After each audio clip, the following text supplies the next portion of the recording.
If you're a shareholder, the rise of AI probably feels unreal in the best possible way. An engine that never sleeps, never complains, and can generate content at a scale that used to be unthinkable. By the end of 2025, nearly 9 out of 10 companies were already using AI somewhere inside their core operations. What started as a novelty quietly became infrastructure.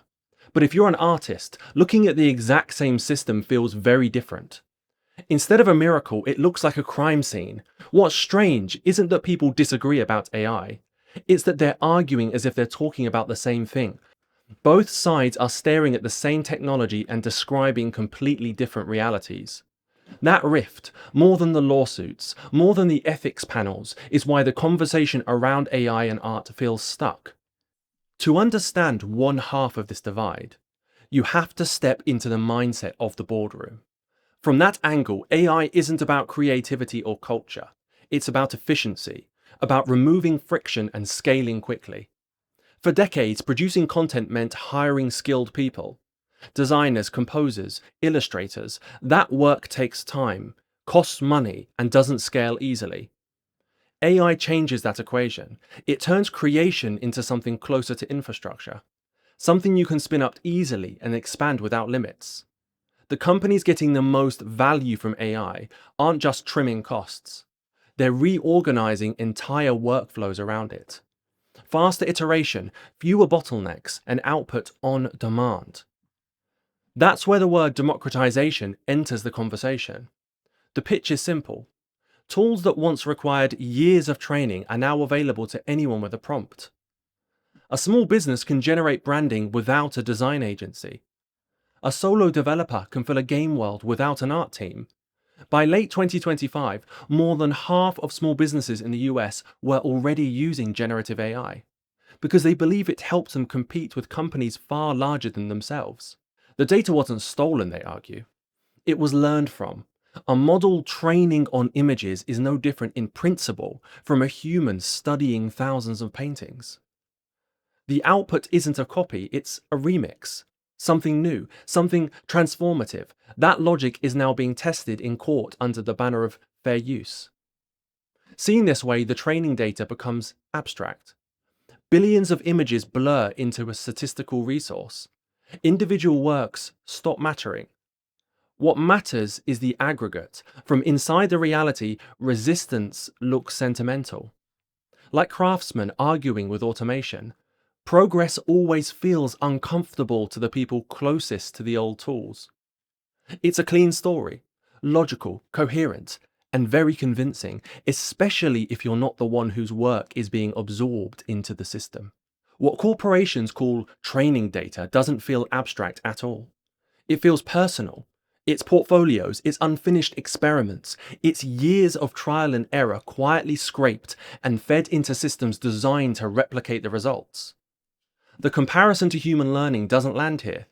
When a human studies another artist, they filter what they see through experience, taste, limitation, and intent. A model doesn't do that. It analyzes patterns and reproduces them at scale.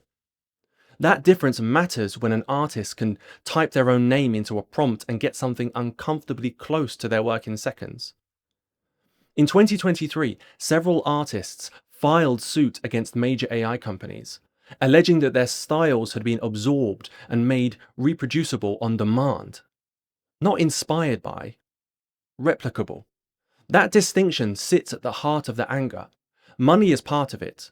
Surveys already show many artists expecting long-term damage to their income. But the deeper issue is identity. Style isn't just aesthetics. It's how artists are recognized, hired, remembered. When that becomes a checkbox in a prompt, it doesn't feel like competition. It feels like impersonation. That's why words like democratization land poorly. To artists, it sounds less like empowerment and more like dilution. If everything can be generated instantly, what happens to the value of learning how to do it well? What happens to a career built on mastery? Some artists are already adapting, moving into hybrid workflows, leaning into physical media, or reshaping their skills entirely. Others are questioning whether it's even worth entering the field anymore. This isn't rejection of technology. The difference here is that the previous tools helped execute ideas. These systems feel closer to replacement, built from the very work they now compete against. So why does this conversation go nowhere? Because both sides are correct inside their own reality. There's a concept from sociology called a boundary object. It describes something shared between different groups that each understand in their own way. The object stays the same. The meaning doesn't. The term was coined in the late 1980s while studying how museums worked. Scientists, collectors, and administrators all handled the same specimens. To one group, a fossil was data. To another, it was a prize. To a third, it was an asset. They didn't need to agree on what it meant, only that it existed. AI functions exactly like that. To engineers, it's code.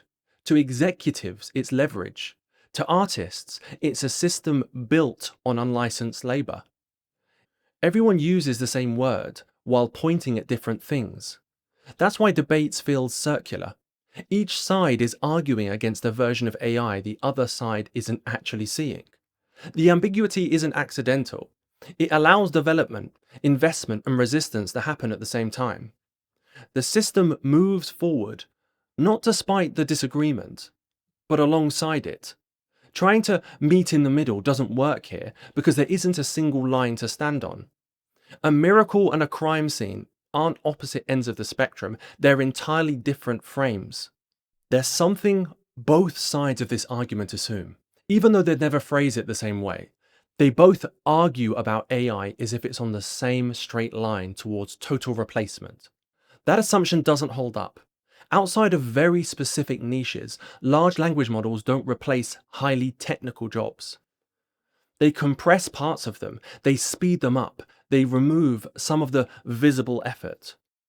Highly technical work doesn't live in the output, it lives in judgment, context, and responsibility.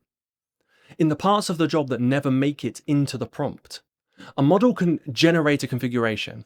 It can't notice that the system it just described is fragile in this environment, with these constraints, under these trade-offs. These systems model language about systems.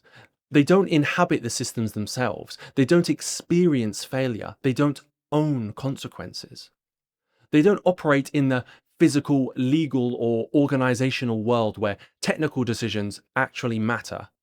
The closer a role gets to real-world accountability, safety, uptime, liability, human impact, the harder it is to replace. This is why AI adoption keeps following the same pattern. Junior execution gets automated first. Documentation, first pass analysis, the visible layers. The core of the job doesn't vanish, it gets denser. That creates its own problems. Fewer entry points, higher expectations, less room to learn by doing.